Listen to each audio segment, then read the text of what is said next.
Hello नमस्कार साथियों, आप सभी का एक बार फिर से स्वागत है मेरी इस नए वीडियो के अंदर। आज हम बात करेंगे उन सभी छोटे स्मॉल यानी कि लघु बिजनेसमैन यानी कि जो उद्योग चलाते हैं या बिज़नेस चलाते हैं या अपना कोई शॉप चलाते हैं उन लोगों के लिए गवर्नमेंट की तरफ से उनके लिए एक बहुत अच्छा बल्कि ये स्कीम है, काफ़ी टाइम पहले से चल रही है, लेकिन हो सकता है कि अधिकतर लोगों को इस चीज़ की जानकारी ना हो। तो ऐसे लोगों के लिए जिनको फाइनेंशियली अपना बिज़नेस बढ़ाने के लिए फाइनेंशियली हेल्प की ज़रूरत है, आर्थिक सहायता चाहिए उन्हें, तो उसके लिए गवर्नमेंट स्कीम लेके आई है जिसमें एमएसएमई रजिस्ट्रेशन कहा जाता है। यानी कि आप कुछ लघु उद्योगों के लिए एक रजिस्ट्रेशन होता है जिसमें जीएसटी की ज़रूरत नहीं होती। अगर आपके पास जीएसटी नहीं भी है, अगर आपने उसमें रजिस्ट्रेशन करा रखा है, तो आप गवर्नमेंट में किसी भी बैंक के थ्रू आप अपना जितनी आपको ज़रूरत है वो उसके हिसाब से आप अपना लोन ले सकते हैं और अपने बिज़नेस को आगे बढ़ा सकते हैं। तो इस रजिस्ट्रेशन को करने के लिए किन किन चीज़ों की डॉक्यूमेंट की ज़रूरत पड़ती है और इसको कैसे रजिस्ट्रेशन कर सकते हैं, उसी के बारे में मेरी आज की वीडियो है। और इसमें अगर डॉक्यूमेंट्स के लिए आपको, जैसे मैंने बताया, जीएसटी की ज़रूरत नहीं पड़ती। आपका आधार कार्ड और पैन कार्ड, दो चीज़ें ज़रूर होनी चाहिए। और आपका जिस भी जगह पे आप अपना बिज़नेस चलाते हैं वहाँ का रेंट एग्रीमेंट हो या आपका आधार कार्ड पे ये एड्रेस हो, वो भी चल जाएगा। ये चीज़ें ज़रूरत होती है, बस इसमें आपका बिज़नेस होना ज़रूरी होता है। ये सबसे बड़ी ज़रूरी चीज़ जो है वो इसके अंदर ही है। तो रजिस्ट्रेशन करने के लिए क्या क्या स्टेप हैं और कैसे आपको रजिस्ट्रेशन करना है, तो आपको अपने गूगल पेज पर एमएसएमई रजिस्ट्रेशन टाइप करना है। रजिस्ट्रेशन टाइप करते ही आपके सामने इस तरीके का होम पेज खुल जाएगा। होम पेज खुलने के बाद आप यहाँ पर नीचे देखेंगे जो ये लिखा हुआ है यहाँ पे कि फॉर न्यू रजिस्ट्रेशन, उसके लिए यहाँ पे आप फिर उसके बाद जो दूसरा पेज खुलेगा वो इधर खुलेगा। यहाँ पे आपको अपना आधार नंबर डालना है और नीचे आपका जो उद्यम है कि आपको जिस भी नाम से आप अपना स्टोर है या कंपनी है या कुछ भी अपना उद्योग चला रहे हैं वो आपको यहाँ पे नीचे डालना है। और डालने के बाद यहाँ पे एक्सेप्ट करने के बाद आप वैलिडेट एंड जनरेट ओटीपी पे करेंगे। जनरेट ओटीपी के बाद आपका ओटीपी आएगा, ओटीपी को आपको सबमिट करना है। फिर आपका नेक्स्ट स्टेप आएगा जहाँ पे आपको आपके पैन कार्ड की ज़रूरत पड़ेगी। तो चलते हैं दूसरे पेज पर। तो ये यहाँ पे अब आप जो तीसरा पेज है उसमें आपको यहाँ पे अपने पैन कार्ड है उसकी रिक्वायरमेंट होगी। आपको यहाँ पर आपको किस तरीके का आपका बिज़नेस है वो आपको यहाँ पे पहले सेलेक्ट करना है। आप प्रोप्राइटरशिप है या आपका पार्टनरशिप है वो आप सेलेक्ट कर लेंगे। और दूसरे में आपको यहाँ पे पैन नंबर डालना होगा। यहाँ पे आप पैन नंबर डालेंगे। पैन नंबर के बाद आपको यहाँ पे वैलिडेट करेंगे अपने पैन कार्ड को। पैन कार्ड को वैलिडेट करने के बाद अब इसका जो ऑनलाइन फॉर्म होता है एमएसएमई का, उसको पूरा आपको प्रोसेस है वो भरने का है। उसमें जैसे जैसे आपको जो जो चीज़ें पूछी जाएंगी वो आपको हाँ या नो में उसे फिल करना है। जैसे कि यहाँ पे आपको अपना मोबाइल नंबर है, जो रजिस्टर्ड मोबाइल नंबर है वही आप टाइप करें जो आगे आप यूज़ कर रहे हैं। आपको अपनी ईमेल आईडी टाइप करनी है। और यहाँ पे जो ये कॉलम दिया हुआ है ये इसमें ओबीसी, एससी और एसटी है, उनके लिए है। उनको अलग अलग तरह की छूट भी दी जाती है गवर्नमेंट की तरफ से अगर कोई एससी है या ओबीसी है।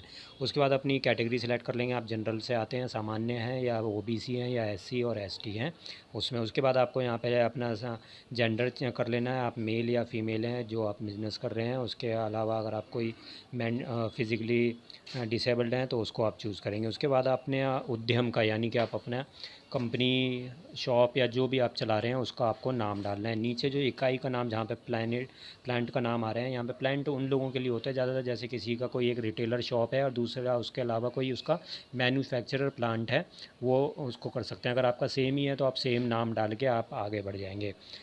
प्लांट नाम में अगर किसी का अलग है वो ही डालें, नहीं तो आप सेम नाम फिल करके आगे बढ़ें। अब उसके बाद आप अपने काम करनी जगह जहाँ पे आपका बिज़नेस है उसका पूरा एड्रेस पूरा फिल करेंगे। कोई भी कॉलम खाली ना छोड़े, नहीं तो वो आगे सबमिट नहीं होगा। आपको पूरे कॉलम में उसमें फ़िल करने पड़ेंगे। और फिल करने के बाद जो ऐड का ऑप्शन है उसको ऐड पे भी क्लिक करना है ताकि वो ऐड हो जाए।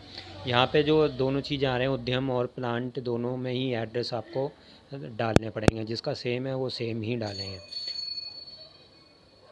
और फिर उसके बाद अब यहाँ पे जो ये कैटेगरी है, कैटेगरी आपको सेलेक्ट कर लेनी है कि आपका बिज़नेस है वो किस तरीके का बिज़नेस है। आपका कपड़ों का काम है, इलेक्ट्रॉनिक्स का काम है, मैन्युफैक्चरर है, इस तरह का आपको सारी चीज़ें सेलेक्ट करनी है। और जब से आपका ये काम चल रहा है वो डेट यहाँ पे सिलेक्ट कर लेनी है कि आपने ये काम अपना कब से शुरू करा हुआ है, वो आप डेट डालेंगे।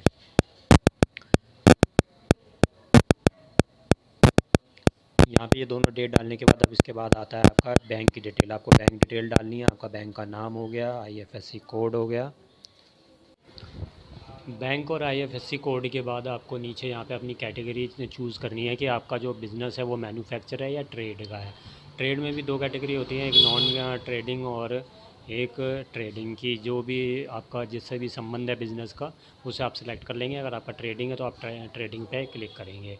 इसके बाद यहाँ पे ना आपको ट्रेडिंग में भी आपके बिज़नेस क्या है उसको यहाँ पे आपको लिखना है कि आपका कपड़ों का काम है या कोई इलेक्ट्रॉनिक्स प्रोडक्ट का आपको सेल परचेज़ का काम है, वो यहाँ पे आप सिलेक्ट कर लेंगे। उसके बाद सिलेक्ट करने के बाद आप इसमें ना अलग तरह के कोड होते हैं, वो कोड आपको सिलेक्ट करने के बाद आपको वो अपने आप पता चल जाएगा, क्योंकि उसी नंबर पे आपका आ जाएगा।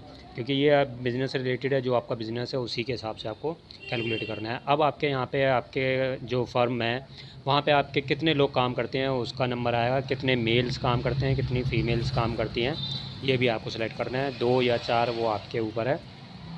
अब यहाँ पे आपको अपना बजट बताना है कि आपका 2021-22 में अगर आपका बिज़नेस था 21-22 से चल रहा है तो उसमें आपका क्या बजट रहा था, वो आपको यहाँ पे करना है। और उसके अलावा आपको जैसे यहाँ पे लिखा हुआ है कि पोल्यूशन के ऊपर आपने कितना खर्च करा है उसके हिसाब से है, ये सारे आप यहाँ पे सेलेक्ट करना है। अब जो नीचे जहाँ पे ये येस और नो लिखा हुआ है, ये इस चीज़ के लिए है कि यहाँ पे जो गवर्नमेंट के अलग अलग पोर्टल्स होते हैं उस पर आपको अपने आप को रजिस्टर्ड करना है या नहीं। अगर नहीं तो नो करेंगे, येस तो हाँ करेंगे।